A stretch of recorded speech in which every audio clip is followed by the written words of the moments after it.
Մերձարևելյան տարածաշրջանում ռազմատենչ հրետորաբանության ու սպառնալիքների ֆոնին Իսլամաբադը ջանքեր է գործադրում պայթյունավտանգ վիճակը չսրելու ուղղությամբ։ Վաշինգտոն-Թեհրան ուղիղ բանակցությունների հաջորդ փուլը տեղի կունենա առաջիկայում, հավանաբար ապրիլի 16-ին, հայտնել է Պակիստանի պաշտպանության նախարարը։ Նրա խոսքով բանակցությունների առաջին փուլը արդյունավետ էր։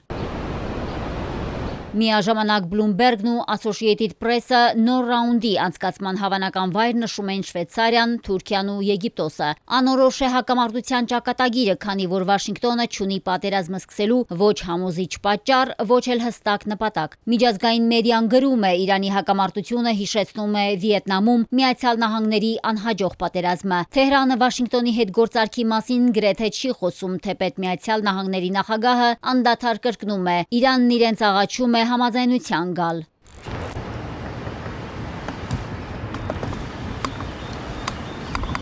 Իրանի շուրջ ստեղծված իրավիճակի ու գլոբալ այլ հիմնախնդիրների մասին Սպիտակ տան ղեկավարը խոսել է Մակդոնալդից ուտելիքի պատվերն անձամբ ստանալիս։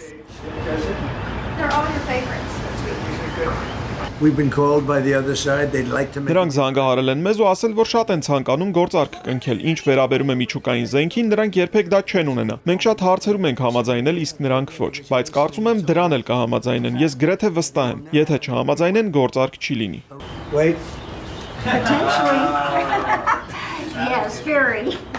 Մակդոնալդսի $100 թեյավճարի ու օվալաձև աշխատասենյակում առաքիչի հետ շրջայցին զուգահեռ Դոնալդ Թրամփը լուծում է գլոբալ խնդիրներ։ Իրանի միջուկային ծրագրի կասեցումից առավել Սպիտակ տան ղեկավարին անհանգստացնում է Հորմուզի նեղուցի կարգավիճակը։ Մենք չենք կարող թույլ տալ, որ մի երկիր շանտաժի ենթարկի ամբողջ աշխարհը, որովհետև դա այն է, ինչ անում են նրանք։ Զարմանալին այն է, որ մենք այս առևտրից չենք օգտվում, մենք դրա կարիքը չունենք, մենք մեր սեփական նավթն ու գազն ունենք, ավելին, քան մեզ հարկավոր է։ Մենք ավելի շատ էներգակիրներ ունենք Սաուդյան Արաբիայում։ Մենք դրա կարիքը չունենք, բայց դա անհրաժեշտ է ամբողջ աշխարհին։ Սպիտակ տան ղեկավարի պնդմամբ այս պահին առճակատում չկա, փոխարենը ամերիկյան զորքերը սկսել են Իրանի նավահանգիստների արգելափակումը։ Նրանք ոչ մի բիզնես չեն անում, իրանցիները բացարձակապես ոչ մի առևտուր չունեն, դա մեզ հեշտությամբ տրվեց։ Մի մոռացեք, որ նրանք ոչ նավատորմ ունեն, ոչ օդուժ, ոչ էլ ռադարներ, նրանց առաջնորդներն էլ սպանվել են։ Միացյալ Նահանգների նախագահը սպառնացել է անմիջապես ոչնչացնել իրանական այն նավերը, որոնք կփորձեն մոտենալ նահանգների կողմից շրջափակված գոտուն։ Թեհրանն էլ զգուշացրել է պատասխանել Պարսից ծոցի նավահանգիստներին հարվածներով։ Իրանի խորհրդանի խոսնակը հայտարարել է, երկիրը չի նահանջի սպառնալիքների առաջ, իսկ Պահապանների կորպուսը նախազգուշացրել է, նեղուցին մոտեցող ռազմական նավերի հետ կվարվեն խիստ։ Իրանի պաշտպանության նախարարությունը հայտարարել է, որ Հորմուզի նեղուցում այլ տերությունների ցանկացած միջամտություն կհանգեցնի ճգնաժամի սրման ու էներգետիկ ոլորտում անկայունության։ Թեհրանը հայտարարել է, Միացյալ Նահանգները կձախողի Հորմուզի նեղուցում ռազմական միջամտության ցանկացած փորձ։ Ցանկացած փոխադրում, դա լինի ուղևորներ կամ զբոսաշրջիկներ փոխադրող նավ, որն այս ջրային ճանապարհով կգա դեպի Իրան կամ տարածաշրջանի որևէ երկիր, պետք է Իրանին մաքսատուրք վճարի։ Նահանգների իրանական նավահանգիստների շրջափակումն Իսլամական Հանրապետության ինքնիշխանության կոպտագույն խախտում է։ Վաշինգտոնի որոշումը դատապարտել է նաև ՄԱԿ-ում Իրանի դեսպանը։ Պատերազմին չներգրավվելու որոշումից հետո Վաշինգտոնին երկրորդ մարտահրավերն է նետում Լոնդոնը։ Մեծ Բրիտանիայի վարչապետը ոչ միայն հայտարարել է Լիբանանը հրադադարի համաձայնագրում ընդգրկելու մասին, այլև նշել չի միանալու Հորմուզի նեղուցի ամերիկյան շրջափակմանը։ We call for Lebanon to be included urgently in the ceasefire.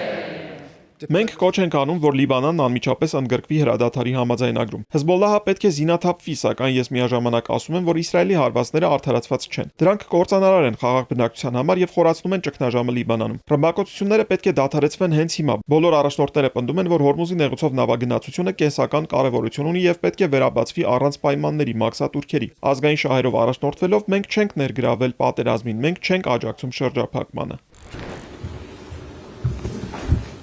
Իրանական նավահանգիստների ամերիկյան շրջափակումը դատապարտել է նաև Չինաստանը։ Վաշինգտոնի որոշումը որակելով վտանգավոր ու անպատասխանատու։ Տնտեսական ահաբեկչության համար Իրանին մեղադրելով Միացյալ Նահանգների փոխնախագահն ասել է, որ այս խաղը կարող են խաղալ երկու հոգով, ակնարկելով, որ նահանգները պատրաստ է հայելային պատասխանի։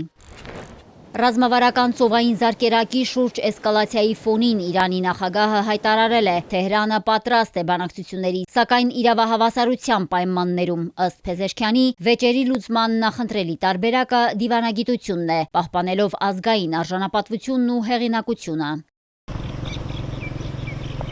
Իրանն Իսլամաբադում հանդես է եկել մինչև 5 տարի ժամկետով ուրանի հարստացումը դադարեցնելու առաջարկով, գրում է New York Times-ը։ Միացյալ Նահանգներն էլ Թեհրանին առաջարկել է ուրանի հարստացման 20-ամյա մորատորիում։ Պարբերականը նշում է միջուկային ծրագրի կասեցման ժամկետների քննարկումը, վկայում է, որ կողմերը համաձայնության հասնելու հնարավորություն ունեն։ Մարիկ Օստանյան, Էպիկենտրոն։